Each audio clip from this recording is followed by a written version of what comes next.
Welcome back to another very exciting tutorial here at the PhotoshopTrainingChannel.com.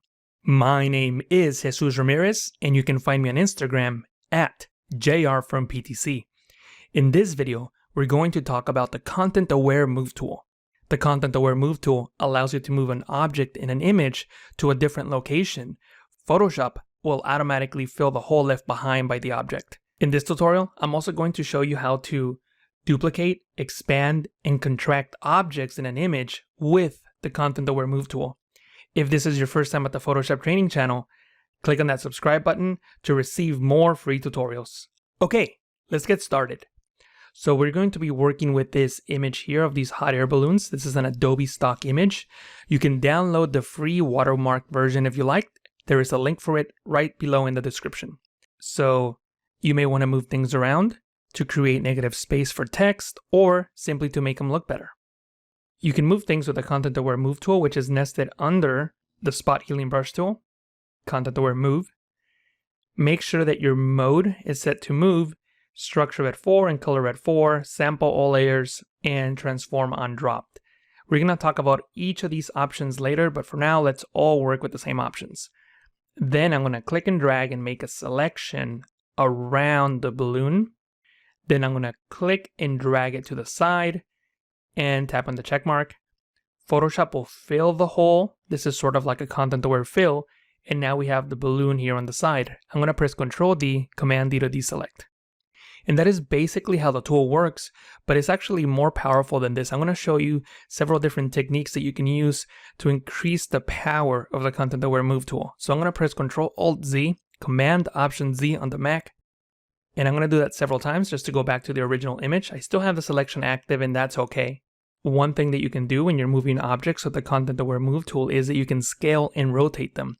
So I'm going to click and drag it to the side, and I'm going to hover over the corner handle, hold Shift, click, and scale that down. Hover over the corner handle again, and when you see the arced arrow, I can click and rotate that balloon. Then I'm going to tap on the check mark. And now we have rotated, scaled, and moved the hot air balloon. I'm going to press Ctrl D, Command D to deselect, and you can see what the final result looks like. Now, this will not work if you have Transform on Dropped unchecked. So let me uncheck that, make a selection, and show you what happens when that is not checked. So I'm going to move it to the side. Then I'm going to press Ctrl T, Command T to transform to get the corner handles, scale it down, and rotate. This time I'm just going to hit enter on the keyboard, return on the Mac to commit the changes. And notice how we have this hole left behind. So make sure that Transform on Dropped is checked if you're going to be scaling and rotating your objects. So I'm going to press Ctrl Alt Z, Command Option Z on the Mac several times to undo. Now you can also work non-destructively with this tool. So I'm going to create a new layer. And notice that Sample All Layers is checked. So I'm going to move the hot air balloon to the side. I'm going to scale it and rotate it. Maybe scale it some more. And hit enter, return on the Mac. And so far this looks just like the previous example, but if I disable the original hot air balloon layer, you'll see that the pixels were generated in a new layer. So you see the ContentAware fill here, and then the rotated scaled down version of the hot air balloon here. So you can work non-destructively. I'm going to press Ctrl D, and I'm going to do a couple undos once again, just to get back to where we were. And we're going to work with a different image now to explain the different modes and structures and color. So I'm going to enable this layer titled Pillars. And one thing I want to show you before we go any further is a keyboard shortcut. So you can start making your freehand selections, but then if you hold Alt, Option on the Mac, you can go into the polygonal lasso tool, so you can make selections that way as well. And then you can just release the Alt key and continue doing your freehand selection and hold Alt again and go back into the polygonal lasso tool. So you can switch back and forth between the two. And then of course you can just click and drag and move that pillar to the other side and hit enter, return on the Mac to commit the changes. I'm going to undo those changes, and I'm going to change the mode to extend. So far we've been moving things around in Photoshop, but you can also extend them and contract them. So I'm gonna just make a selection around this pillar here, and I'm gonna hold the Alt key option on the Mac to get the polygonal lasso tool. Now I have that selection there, and I can click and drag this up to expand it.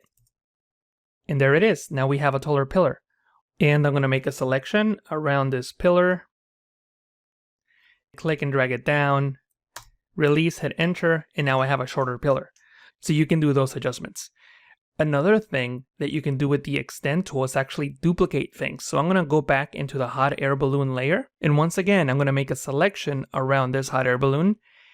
This time I'm on the extend mode. So I'm going to click and drag it to the side. And I'm going to hit enter, return on the Mac. And I've duplicated that balloon. Okay, make another duplicate. And this time I'm going to scale it down. And rotate it just a bit. And there it is. And I can keep making as many duplicates as I want. So that is something that you can do with the extend. You can extend something, contract it, or duplicate it. I'm going to press Ctrl D, Command D to deselect.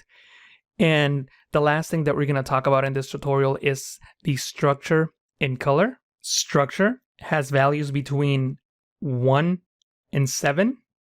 These values represent how closely the patch will represent existing patterns. If you enter 7, the patch adheres strongly to the existing image patterns. If you enter a 1, the patch adheres very loosely to the existing patterns. Color goes from 0 to 10, and these values control the algorithmic color blending for the patch. 0 means that blending is disabled. A value of 10 means maximum color blending.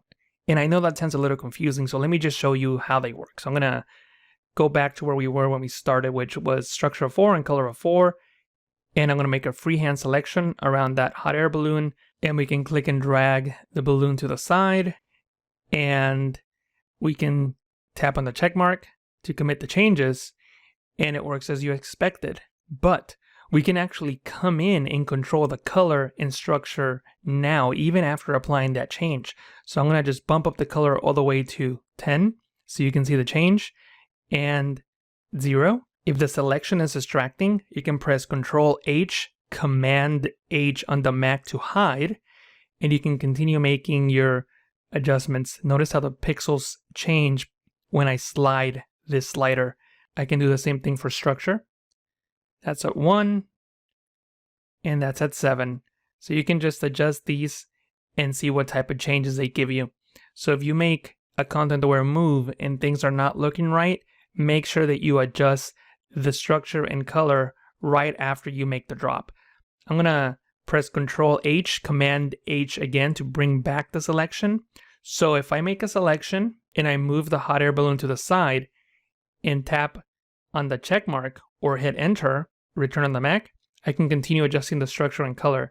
But if I disable the selection, then I can no longer control it. So you can control it right after you make the move. So what do you think about the ContentAware Move tool? Do you think this is something that you will use, either to move objects around or to duplicate them? Let me know in the comments down below.